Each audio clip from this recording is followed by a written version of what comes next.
Bonjour à tous. Alors aujourd'hui, je vous propose de nous intéresser à l'histoire avec des essais et documentaires que je vous recommande.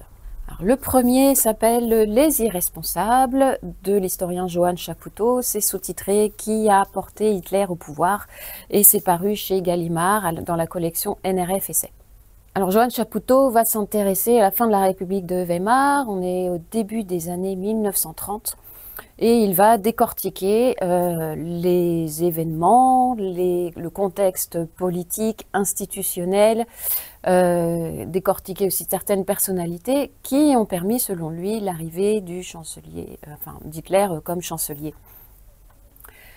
Alors Johann Chapoutot, c'est un historien d'histoire contemporaine qui est spécialiste de l'Allemagne. Il a produit notamment un gros livre sur le monde nazi en collaboration avec d'autres historiens qui est paru récemment.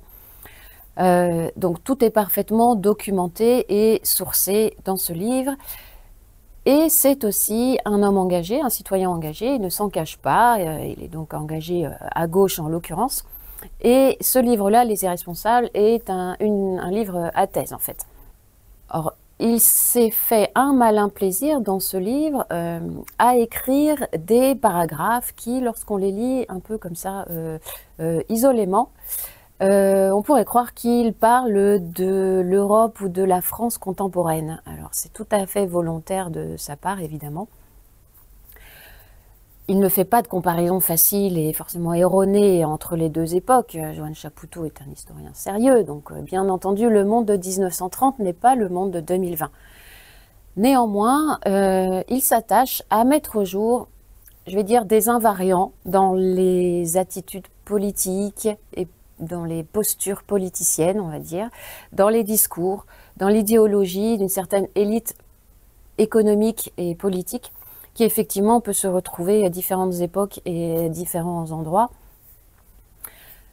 Donc il s'amuse, je ne sais pas si ça l'a beaucoup amusé d'ailleurs, mais il fait ce parallèle. C'est comme une sorte d'avertissement peut-être, parce que Johann Chapoutot pense probablement, comme beaucoup d'historiens, que l'histoire, c'est pas fait juste pour encombrer les étagères de bouquins, mais étudier l'histoire, ça peut nous donner des repères pour notre vie d'aujourd'hui.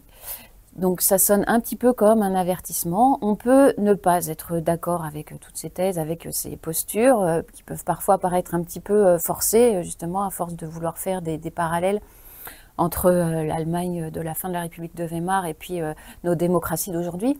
Mais enfin, la thèse est tout de même très intéressante. Le second livre dont je voudrais vous parler est peut-être un peu plus accessible, enfin c'est pas du tout une thèse pour le coup. Ça s'appelle Les filles de Birkenau, c'est paru aux éditions Les Arènes.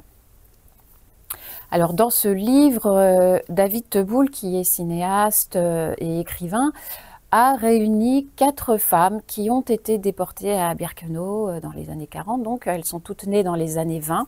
Elles étaient jeunes filles à l'époque. Donc on a Isabelle Choco, Judith Elkann-Hervé, Ginette Konilka et Esther Seno.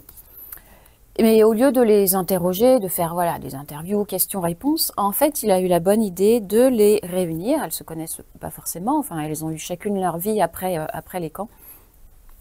Et il les a réunies autour d'une table. On voit la photo là, on imagine un repas champêtre estival, tout à fait agréable. Et ce sont finalement quatre vieilles dames, 4 grand-mères, qui papotent entre elles, qui discutent et qui, ce faisant, évoquent leurs souvenirs.